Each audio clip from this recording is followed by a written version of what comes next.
Okay, today is Sunday, November 12th, 2017. We are here in Otero County, New Mexico by the Apache Lake. And our topic is Orville Chat by the Lake. Okay, most of you now have probably seen episode 9, Cupid's Dagger. Guest starring Rob Lowe. Rob Lowe is a perennial favorite among late 30-somethings to maybe 50-somethings who remember him in St. Elmo's Fire and movies like About Last Night, and then later on in the 90s we remember him from the West Wing TV show. But anyways, my thought about this episode has much to do with Kelly Grayson. Kelly was a lonely housewife, I guess, maybe, or I don't know the specifics, or maybe they were just not spending enough to get time together in the military. I know sometimes when a husband and wife are both in the military, they could be stationed in different places or what have you, and that causes rift. But anyways, the fact that we now know that Dorillio's species, he has these pheromones which causes people to fall in love with him. Even Ed Mercer fell in love with him, means that we might not blame Kelly for her marital indiscretion, considering she was basically just under a spell. So I'm not sure that in the future there's going to be as much angst between Kelly and Ed, but it presents the possibility of them getting together. I recently started a chat post about fresh ideas for possible new episodes. I had an idea where Yap It comes in contact with some sort of substance and he can't stop reproducing. So it would kind of be like a Trouble with Tribbles episode. Like, for example, if you remember in Trouble with Tribbles, they reproduced to the point where the whole space station was full of them. Imagine if the Orville was full of little Yap Its. And so that would be an interesting episode. Or I guess someone suggested you could substitute Bortus not being able to stop laying eggs. But I prefer the Yap It idea because maybe this way they can say Yap It knows that there's a substance he's allergic to and that there's an antidote, but it's on a faraway planet or something like that, and it may be hard to get to. So now the mission would be like an away mission to go to some kind of place like a distant kind of Mount Everest to look for this ginger root or something that would stop him from reproducing once he was exposed to the substance that makes him keep reproducing. So maybe that's something that we can think about. How about this? There could be an episode where they meet an alien that looks very much like Alaris species in looks, but maybe they don't have the same, like Superman strength that she does, but instead they have these telepathic powers to control everybody aboard the Orville except for Yap It.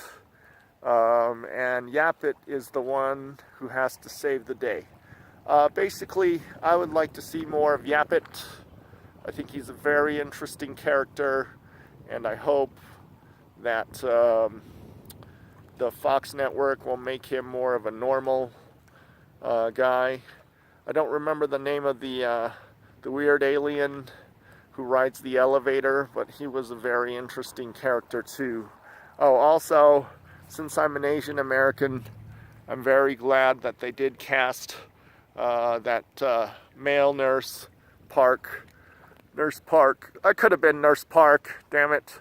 Oh, by the way, just so you know, on my YouTube page, Phantom of Many Topics, if you do the search for Phantom of Many Topics and you type in Phantom of Many Topic signature performance, I did a song called My Heart Will Go On by Celine Dion, and I did this many, many years ago.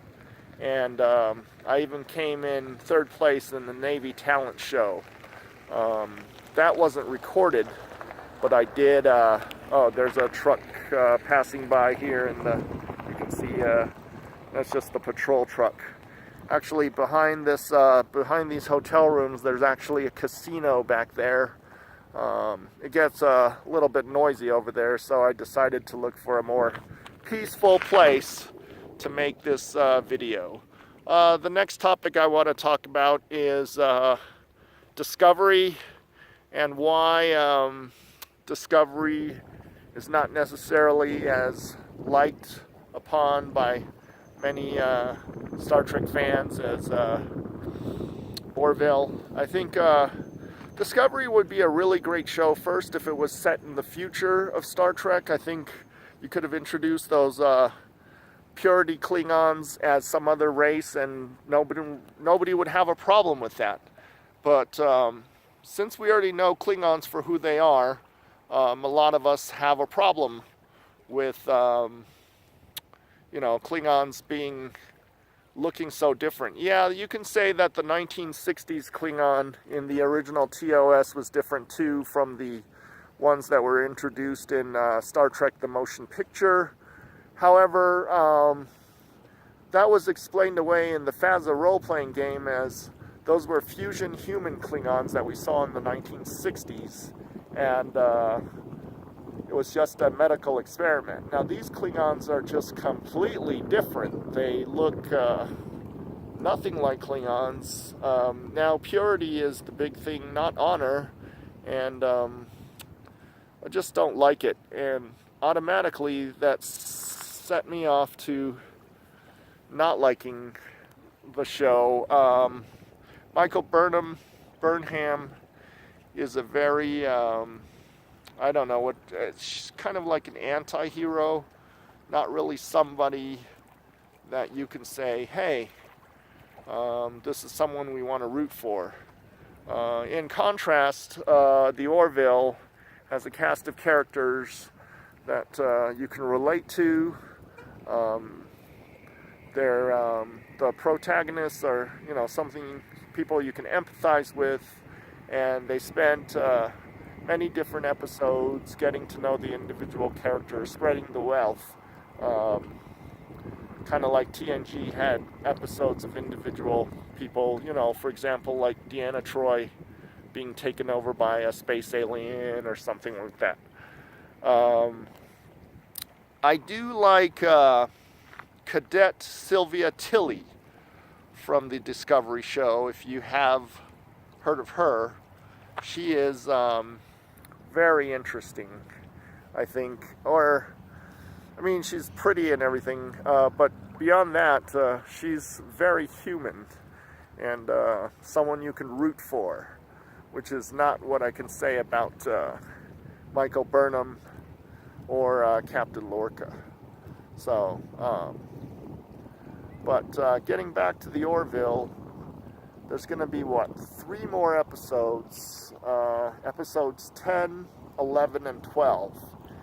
I think you can bet your bottom dollar that 12 is going to end on a cliffhanger, and it's going to be something to do with the Krill attacking Earth, and that's how the cliffhanger is going to end. Some sort of revenge raid for what happened in episode 6. If you remember episode 6, that's the one where Ed Mercer and Gordon went on board that krill ship. And Tendim Emdeen, or whatever it was.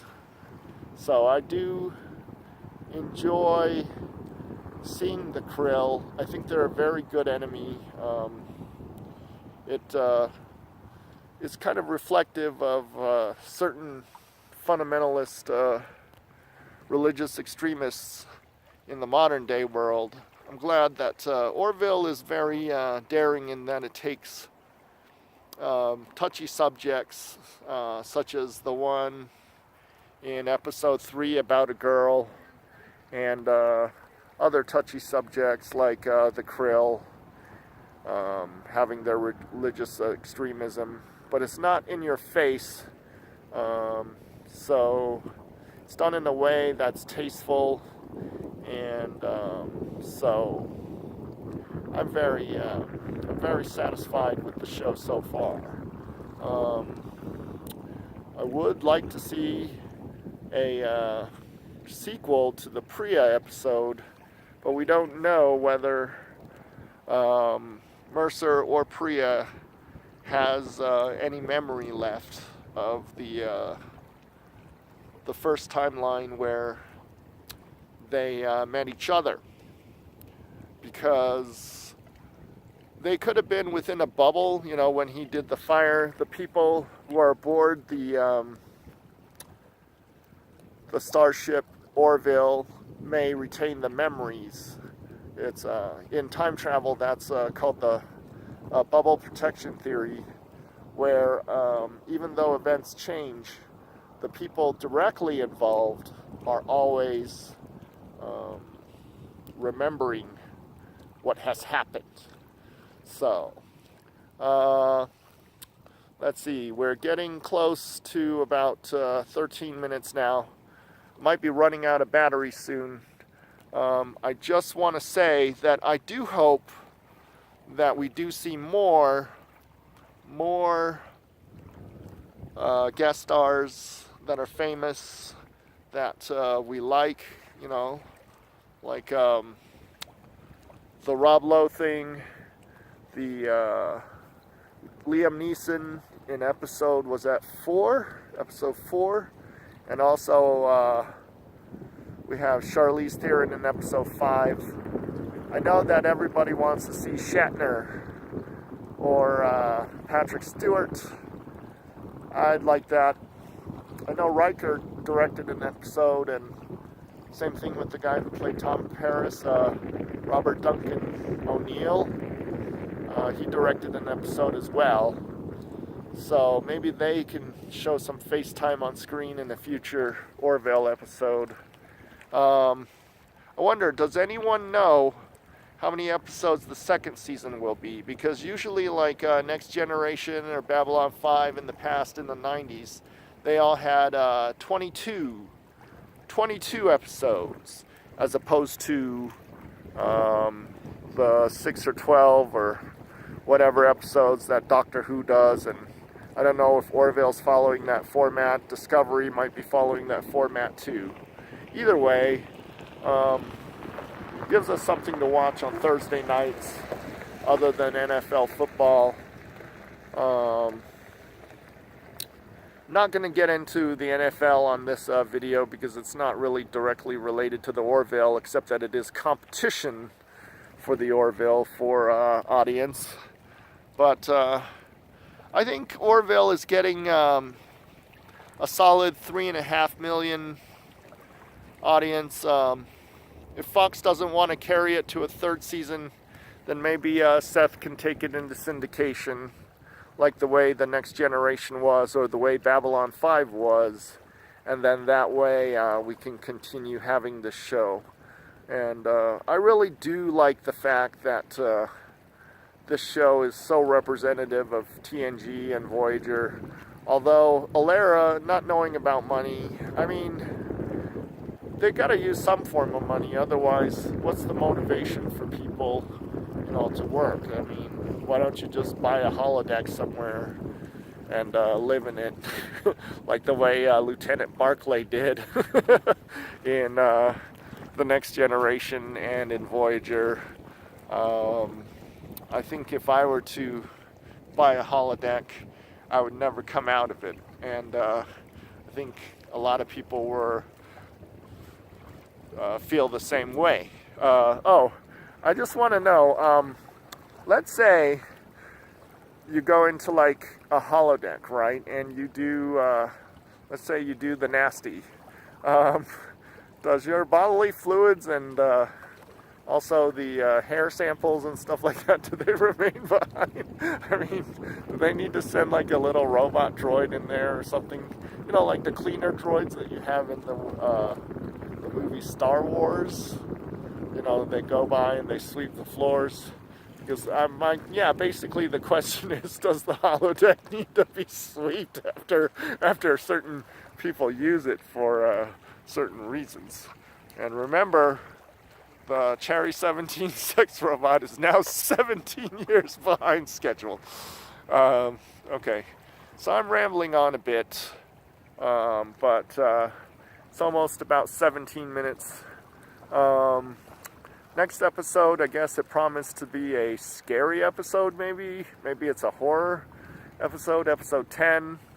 And then I don't know what episode 11 is, but I guess, like I said before, I think episode 12 will be some sort of Krill invasion against humanity, and it's going to cliffhang for season 2. And that is my guess, okay?